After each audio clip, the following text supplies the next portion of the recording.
Hello बच्चों, let us read this question. So the question says, in the following question, a statement of assertion is followed by a statement of reason. तो यहाँ पे एक assertion है, उसके बाद उसका एक reason दिया गया है. तो assertion है, if a stationary nucleus emits alpha particle, the de Broglie wavelengths of daughter nucleus and alpha particle are equal. तो यहाँ पे अगर एक न्यूक्लियस जो कि स्टेशनरी है वो अगर अल्फा पार्टिकल एमिट करता है तो डॉटर न्यूक्लियस और अल्फा पार्टिकल दोनों का जो डी ब्रोगली वेवलेंथ है वो सेम होगा. और इसका रीजन क्या है? Magnitude of the linear moment of daughter nucleus and alpha particle are same. तो लीनियर मोमेंटम जो है दोनों ही न्यूक्लियस का वो सेम है, वो इसका कारण है. तो इन दोनों स्टेटमेंट को देखते हुए चारों ऑप्शन में से सही ऑप्शन चूज करना है. तो इस क्वेश्चन को सॉल्व करने के लिए जो की कॉन्सेप्ट है वो जान लेते हैं क्या है. तो की कॉन्सेप्ट यहाँ पे दो हैं.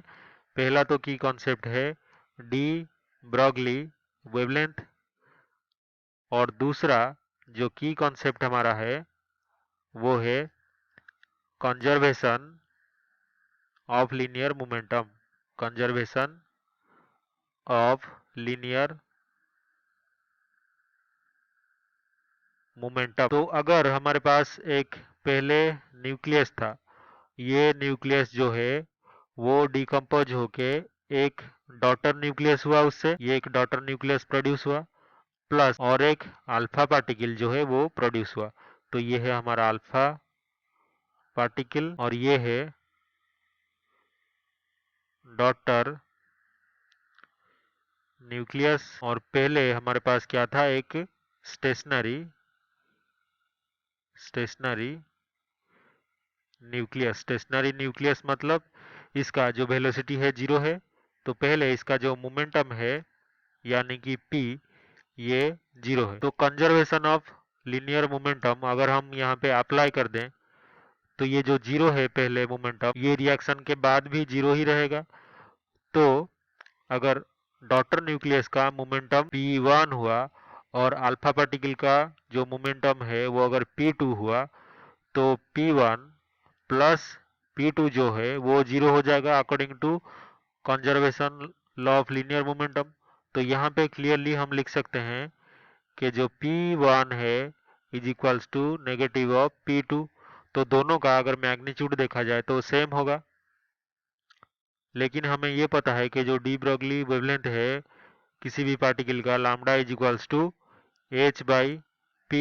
तो h तो एक कांस्टेंट है और p का मैग्नीट्यूड दोनों का मोमेंटम का अगर सेम है तो हम लिख सकते हैं कि lambda 1 is equals to lambda 2 हो जाएगा. तो यहाँ पे हमने ये देखा डी ब्रोगली वेवलेंथ और कंजर्वेशन ऑफ लीनियर मोमेंटम से दोनों पार्टिकल्स का, दोनों न्यूक्लियस का जो वेवलेंथ है वो सेम होगा क्योंकि दोनों का जो मैग्नीट्यूड है लीनियर मोमेंटम का वो सेम है. तो हमारा जो फर्स्ट ऑप्शन है if both assertion reason are true, तो हाँ बिल्कुल दोनों ही ट्रू है.